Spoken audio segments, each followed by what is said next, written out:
I don't usually look like this, but does anybody notice I'm kind of missing a tooth? You see? You see my missing tooth? I gotta tell you that story first. I was in the jungle.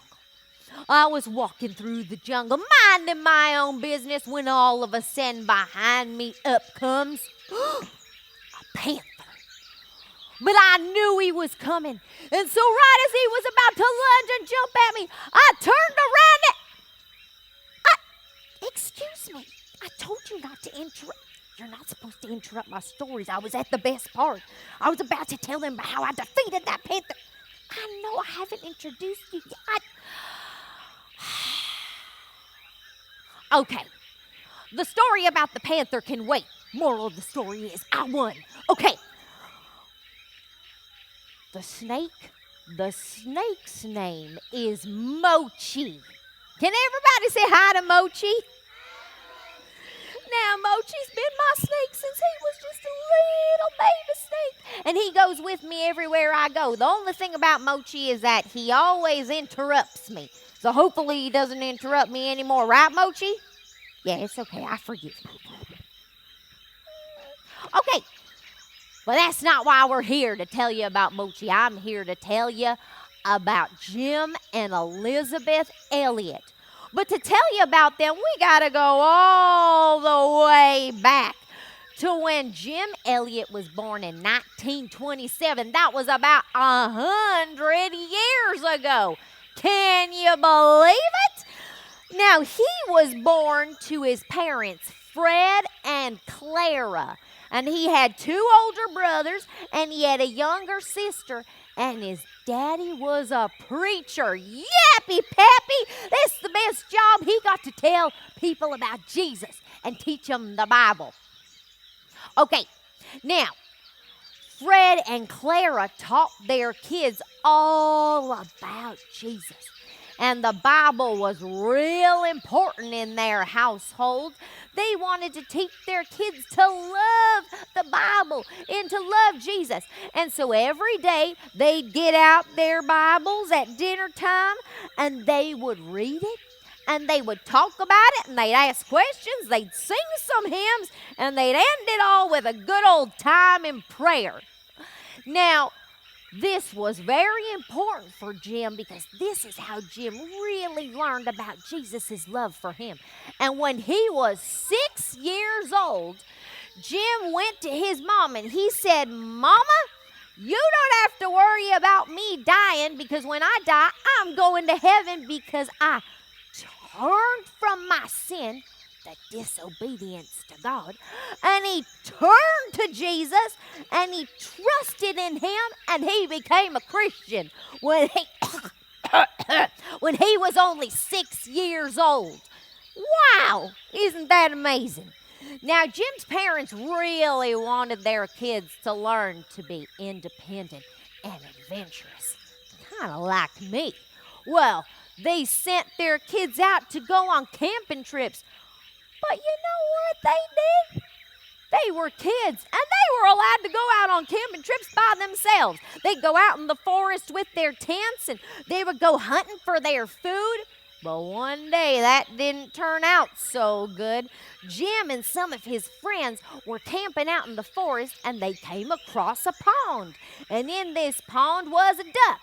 And they didn't think, oh, how cute, a duck. They thought, oh, perfect, that's dinner. Now, they saw the duck, and then, kapow! They shot the duck, and the duck died because they were going to eat it for dinner. But right when they were about to grab the duck out of the water, guess what happened? A woman came out of the woods, and she said, "You shot my pet duck!" Oh! Jim and his friends didn't know what to do. They went, They grabbed the duck and they ran back into the forest. Oh no, they didn't apologize. Well, as they were running, they started to feel real bad. And so they knelt down and prayed and they said, "God, please comfort that woman that we just killed her pet duck. And please forgive us for not saying sorry to her." Oh, goodness, they got in a lot of crazy situations out there. But Jim learned how to work hard and do stuff on his own. Now, well, these jungle animals are getting loud again. Everybody quiet! Thank you. So anyway, the Elliot children, they were real hard workers. They had to do a lot of chores at home because you know what? They had animals. They had chickens and they had goats. They had to go out and mow the lawn. They had to clean up their house and do the dishes. They had to go out and get some food from the store for their mama. They did all kinds of things. They learned how to work real hard, and that would be real important for Jim in his life. Now, when Jim got into middle school, he started taking his Bible. Does everybody here, raise your hand if you have a Bible? Does everybody have a Bible? Raise your hand. Oh, that's so wonderful. Okay, now put your hands down. Jim took his Bible to school with him, and he would tell everybody about it. He'd go up and say, hey, friend, you want to hear about Jesus? And he'd sit them down, and he would tell them all about who Jesus is and Jesus' love for them. Isn't that amazing? Now, this was about the time when Jim decided, I might want to be a missionary. Now, what is a missionary? A missionary is somebody who goes out and tells other people the gospel message. The gospel message is the good news about Jesus saving us from our sins. Raise your hand if you've heard about Jesus saving you from your sins. Now, put your finger on your nose if you've had your parents read it to you in the Bible. Oh, I love that. Now, put your hands down. Well, when he got all the way to high school, he decided, yes, I'm going to be a missionary. I'm going to be somebody who goes out.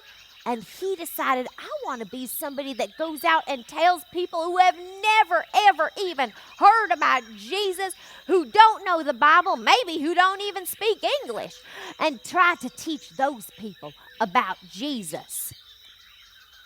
Now, when he was in high school, he was on the wrestling team, and he was real strong. And it was important for him to be real strong because he said, well, if I'm going to be out in some other country, far off place, my body's got to be nice and strong for missionary work.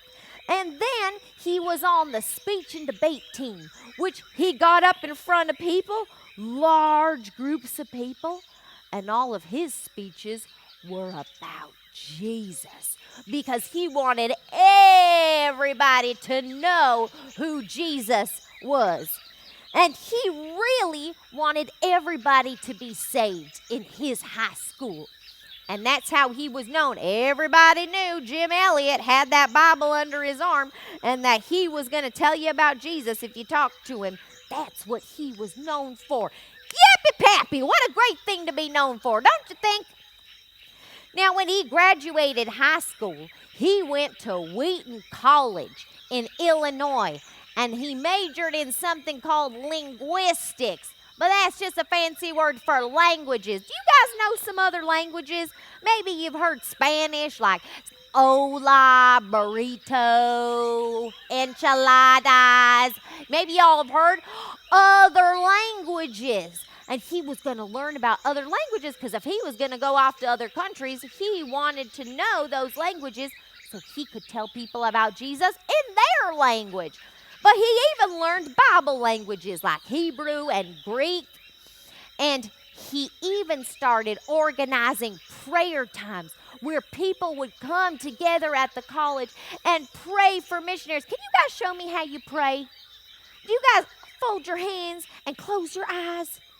And that's the time that we talk to God. Wow, you guys really know how to do that.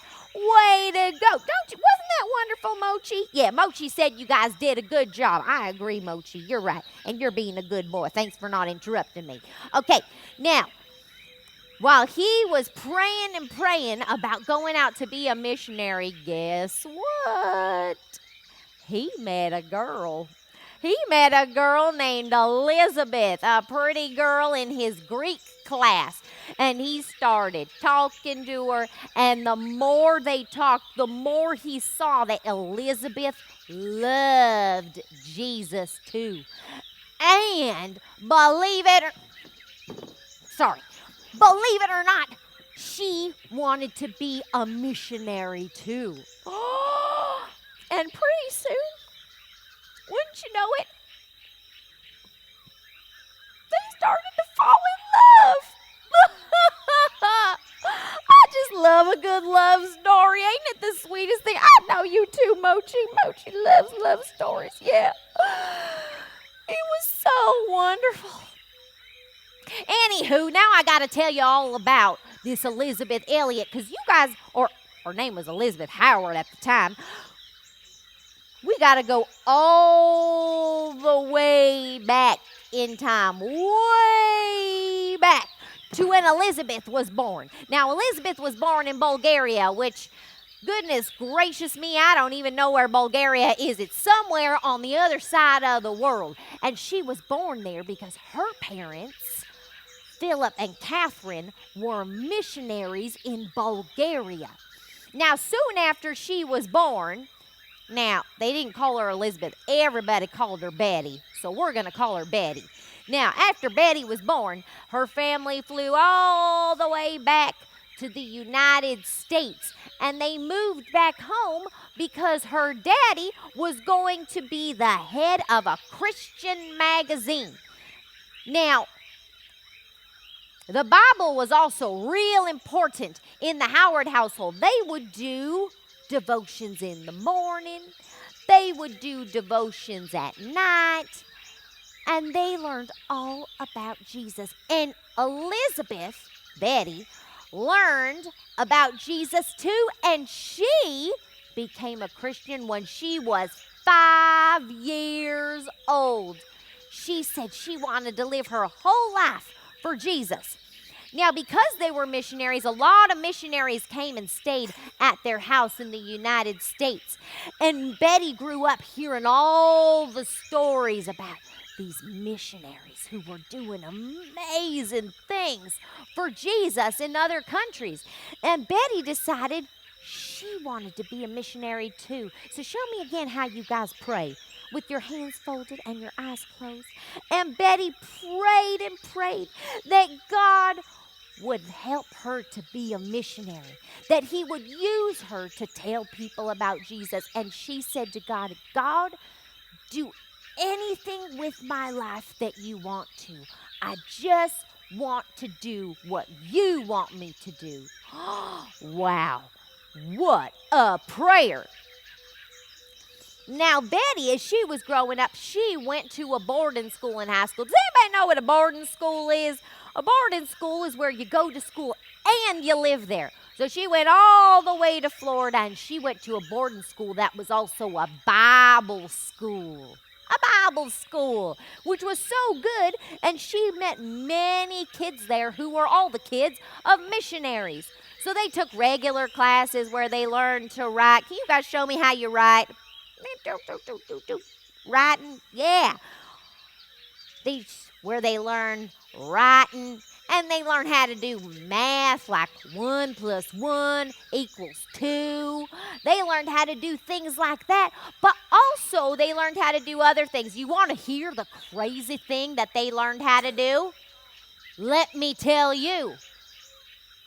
They learned how to take a chicken and to kill it, pluck out its feathers, and then cook it for dinner.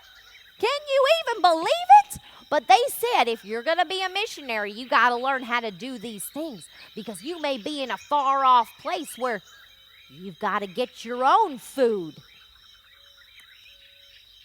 Now, this brings us all the way back to Wheaton College. When she got there and she met that handsome guy, Jim Elliot, that she really liked, and they were falling in love. But there was a problem. Betty and Jim both thought, if we're going to go off and be missionaries, we don't want to be distracted by having a relationship, by getting married. We want to focus completely on our missionary work. And so we don't want to get married. Oh, so sad. And here I was thinking this was going to be a great love story, and then they decided to not get married. So So what would happen to Jim and Betty? Would they go off in their different places and never ever meet again? I don't know. You're going to have to find out tomorrow. And where would God send them? There are a lot of places in the world. Would he send them to the jungle, to the desert? Who knows where? But they were ready to go wherever God wanted them to. And guess what? Tomorrow, you're going to meet someone real special to me. It's my husband, Harold Paducah. Anywho, Harold is going to come here and he's going to tell you some more of the story tomorrow.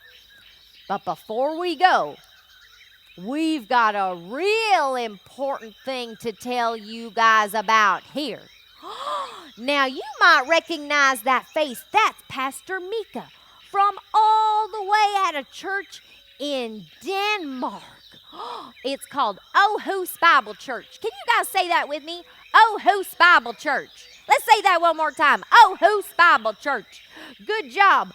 You guys, he is the pastor of Aarhus Bible Church, and out in Denmark, people need to hear about Jesus, but they don't speak English. They don't speak our language. They speak a language called Danish. Not like the Danishes that you eat for breakfast, but Danish, the language.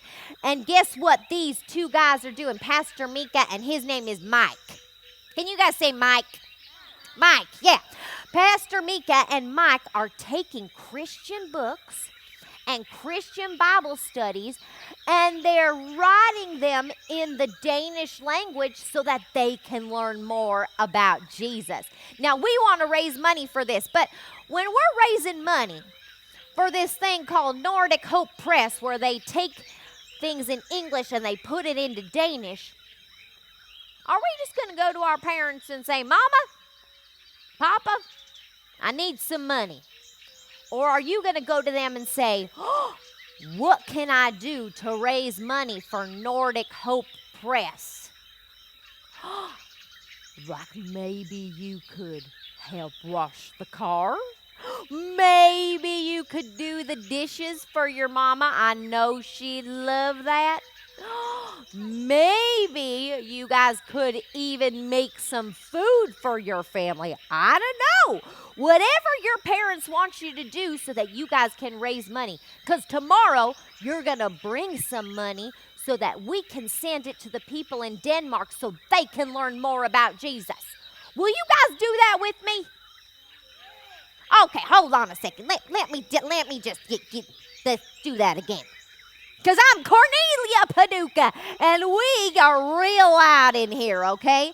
So I want you guys, I'm going to ask you the question again, and I'm going to ask you, will you guys do that with me? And then your answer is yes, okay? Okay, so here we go. Will you guys do that with me? Yeah. Oh, there's the response I was looking for. Well, my friends, it was so good to see y'all today, and I'm going to be excited for you to meet my husband tomorrow. So, time to go. Bye, friends. See you later.